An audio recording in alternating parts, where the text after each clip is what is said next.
We recently got leaked details on a Chase United business card refresh. When I first saw the headlines from Danny the Deal Guru, I just thought, could be interesting, but man, when I looked into the specifics of the and more part of this headline, my thoughts went well beyond mere interest. Understanding that we don't yet have the full details of this card refresh, it's worth questioning, do we have the newest entrant to the coveted S tier of credit cards? Let's go over what we know so far about the refresh and try to fill in the blanks with regards to the missing details. We'll also speculate about what this means for Chase credit cards and even the broader credit card landscape as a whole. There was also an update via Doctor of Credit that on March 23rd, the United Explorer card, which is the counterpart to the United Business on the personal side, will also be refreshed. We'll assume for purposes of this video that the changes to the United Explorer cards will roughly mirror what we're seeing so far on the United Business card. Give this video a like if you end up finding value, and if you like fun credit card topics like this one, consider subscribing.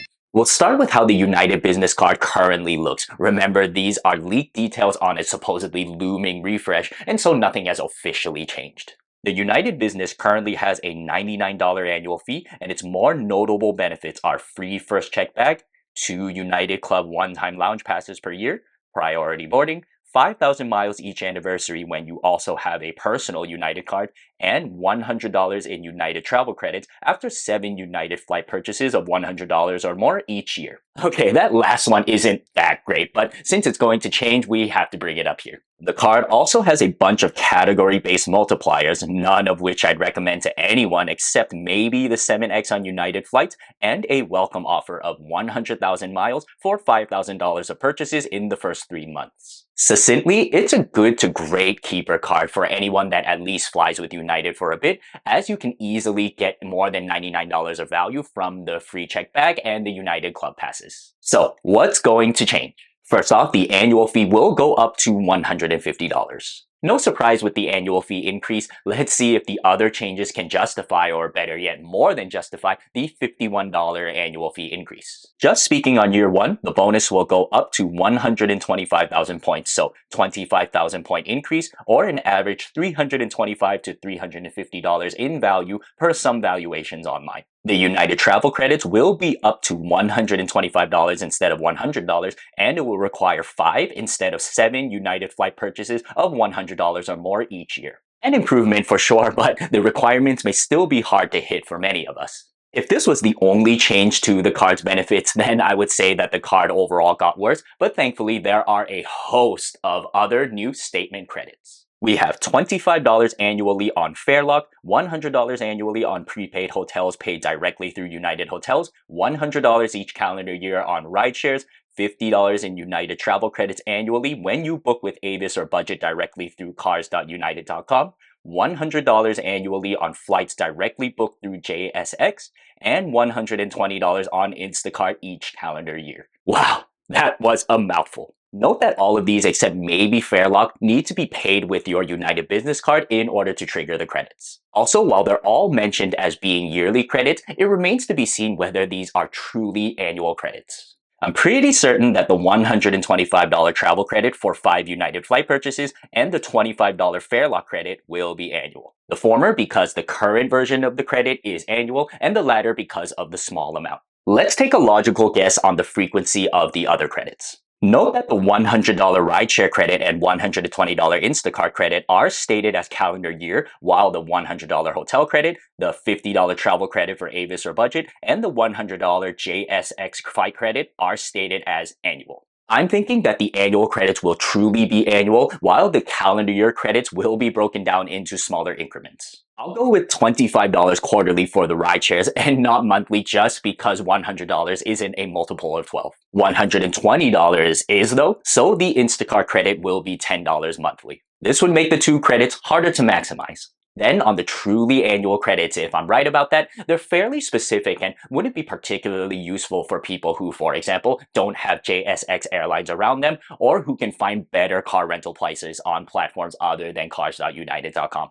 All that said, it's still up to $495 in total new credits, which for just a $51 annual fee increase probably makes it much better for most people. The card will have potential for significant outsized value over the annual fee, in particular, value that you can attain without even needing to fly United.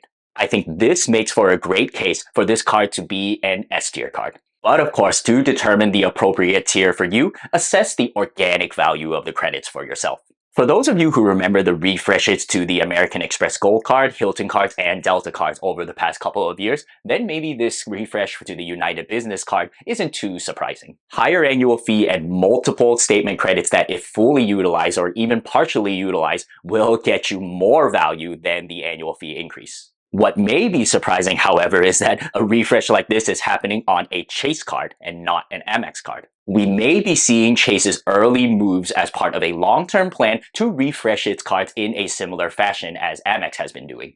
Higher annual fees and more statement credits, particularly statement credits from their own platforms or through their partner platforms. This United Business Card refresh will include credits for Fairlock, United Hotel, and Cars.united.com, United platforms through which, if people spend money, United gains revenue from. I also imagine that Chase or United have partnerships with JSX and Instacart such that they don't take on the full cost of these credits. Who knows, maybe on, say, the Chase Sapphire Preferred, we'll soon see credits on Instacart as well, or maybe credits for Chase Dining. All in all, I think that Chase expects that this type of refresh to their cards will lead to better customer acquisition, as well as helping them make more money. I can also see another potential trend that Chase is pursuing with its refreshes. The credits on the new United Business Card offer great coverage across travel-related categories with flight, hotel, and car rental credits, and also across lifestyle-related categories with groceries and rideshare credits. For people who are willing to manage statement credits in an attempt to get outsized value, but maybe not so much across multiple credit cards, then this new United Business Card is arguably S tier. I imagine this evolution towards cards that offer a lot of value as one-card setups will continue with Chase. No issuer particularly likes maximizers who get a lot of cards and strategically use the best features on each card for optimal value. One way that they can discourage or weed out such folks is by incentivizing us with cards that work very well as one-card setups. But what do you guys think about this refresh to the United Business Card, as well as my speculation of where Chase will be going next with this card refreshes? Let me know below in the comments. Maybe the Chase Sapphire Reserve will be refreshed in a manner that makes it more attractive to me, as in its current form, it just isn't able to make it to my setup. To see why, check out this video on screen. Here's your card nerd signing off, and I'll see you in the next one. Peace.